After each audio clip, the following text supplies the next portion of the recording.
What is going on, everyone? Jason here, and today we're taking a long-term look at one of the most popular smartphones that was released in 2019, the beloved iPhone 11. Now, this device in particular caught my attention again because in a recent article that showcased which phone got the most activations over the Christmas holiday, guess who came in an overwhelming first place? That's right, not the new iPhone 12 or the 12 Pro, but the ever-crowd favorite iPhone 11. And at first I was a bit surprised by that. Considering the hype around the iPhone 12's new design and upgrades, I would have thought that the new model would have taken the top spot this holiday season. But it didn't take too long for this to make a ton of sense. The iPhone 11 was hands down one of the best phones last year, that is still extremely capable today, and with Apple dropping the price to $599, it's really no surprise that it continues to be the king amongst most consumers. So today I thought I'd do a 1 year later review of the iPhone 11, especially as it compares to the newer iPhone 12, to ultimately determine if this is the phone you should be going for in 2021. Now, before we jump into this review, if you're new here, I'm basically the guy who tests out the newest and most popular tech out there before you buy them to make sure that you're informed and don't make any purchasing mistakes. That said, would really appreciate it if you give this video a thumbs up, it really helps me out. And of course, if you want to stay up to date with all the coolest tech devices and toys, make sure to subscribe to the channel so you don't miss out on anything. Now, the physical design of the iPhone 11 is something that went over very well with prospective buyers. It uses the same high-end build materials Apple is known for, and though it's familiar from previous iterations, it's no doubt still high quality. The glass-on-glass with the aluminum frame makes the phone feel great in the hand, and Apple's execution of the colors seemed to have been better with this version, especially with the product red. Now, a major draw to the 11 when it was first released was the size. It was bigger than the iPhone 11 Pro, but smaller than the huge iPhone 11 Pro Max, finding that sweet spot in the middle for optimal content consumption, as well as good ergonomics. With the new iPhone 12, Apple decided to shrink down the dimensions of the phone and flatten out the frame. Personally, I like the look and the feel better on the 12. The more compact form factor makes it easier to hold in one hand, and it offers more of a refined and polished look.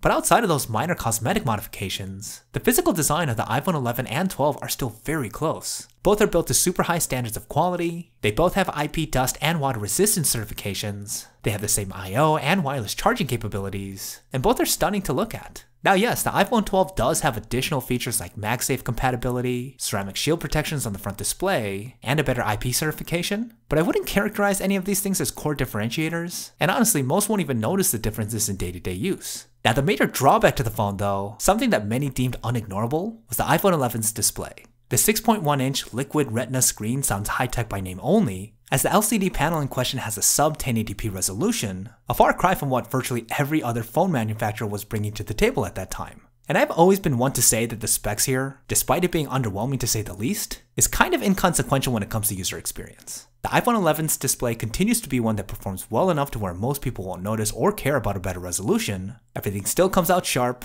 HD video content is still enjoyable to consume, and it's great for day-to-day use. Now, I'm not going to defend it by saying it's one of the best displays out there, but honestly it's going to be totally fine for most people. That said, this is one area where the iPhone 12 in my opinion really stepped up. The newer iPhone is equipped with a Super Retina XDR display, and unlike its predecessor, the name actually aligns to modern tech specifications. It's an OLED panel that's way sharper, gives you significantly better contrast, and can take advantage of features like HDR. Plus, from a design standpoint, even though the dimensions of the 12 are indeed smaller, the display maintains its 6.1-inch size with its reduced bezels, making for a more immersive viewing experience. To me, the greatest advantage of going with the iPhone 12 over the 11 is going to be the upgraded display. It in many ways fixes the major concern that many people have about the older phone, even if it is kind of overblown.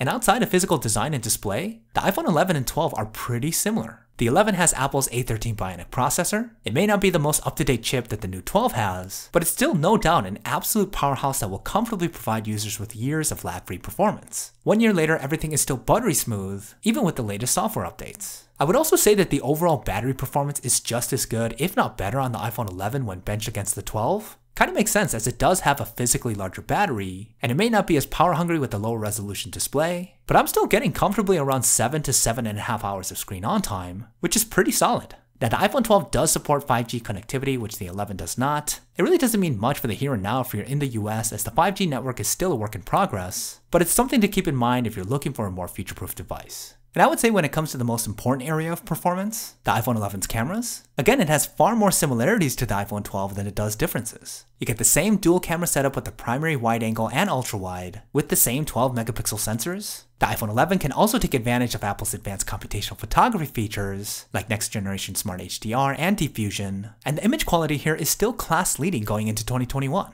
Pictures come out sharp, saturated, and have some of the best dynamic range compared to its competitors. Even when directly benched against the newer iPhone 12, the images are extremely close in quality. I don't see anything here that I would say significantly swings my preference over to the 12, which is great to see. Now when it comes to video shooting capability, video footage is also going to be quite comparable between the iPhone 11 and the 12, but a notable difference here is that the 12 can shoot 4K video in Dolby Vision HDR, a much more powerful codec. Now shooting in Dolby Vision in majority of cases is not going to provide a night and day difference when compared to 4K footage coming out of the 11. In fact, in many ways the 12's footage can seem a bit flat because the codec is more calibrated for it to be edited in post. Plus, if you don't have a phone or a TV that supports Dolby Vision, you're really not going to be able to see all that it has to offer. All this to say that the video coming out of the iPhone 11 is still fantastic, far ahead of the non-iPhone competition, and even though you may be afforded the opportunity to take advantage of some unique video features on the 12, again, I wouldn't say it's anything that's a total game changer.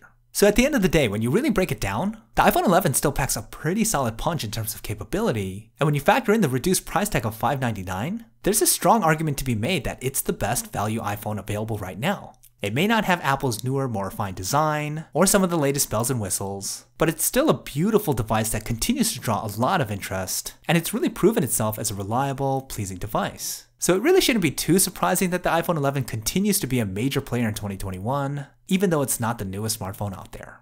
Okay, that's about it for this review. Don't forget to leave me a thumbs up if you guys found it useful. Again, I'd really appreciate it. Check out these reviews of the iPhone 12 and the 12 mini if you're looking for more. Let me know what your thoughts are below, and I'll see you guys in the next one.